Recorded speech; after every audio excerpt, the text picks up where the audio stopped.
LGBTQ.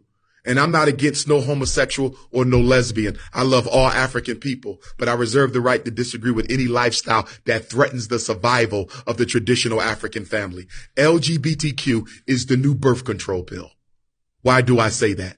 2 men cannot reproduce. 2 women cannot reproduce. And now they're even transgenderizing our children. Do you know what that means? They're manipulating and indoctrinating African children to undergo sexual surgery so they'll never be able to reproduce again. When Dwayne Wade, whose son is now legally had his birth certificate changed. He's legally a girl. Yeah.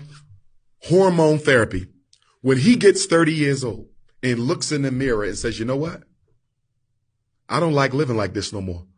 I want to go back to being what God made me, a man. I want to get a wife and I want to have children. We only got one problem, don't we? Your reproductive is gone. We got another problem. Your testosteronic levels are gone.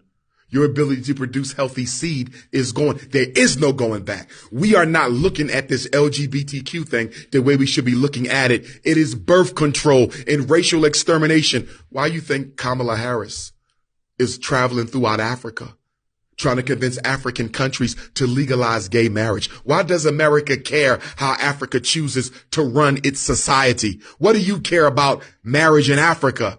Because if we can invade African culture to the point where we can manipulate African children into same-sex relationships or outright transgenderism, which is the extermination of your bloodline, we can start predicting the reduction of the African population. They'll never be able to get rid of all African people, but they can damn sure make a dent in our numbers. But more than that, they can disrupt the natural, traditional, healthy, cultural way that we live our lives, build our families, and run our societies. LGBTQ is one of the greatest weapons of white supremacy.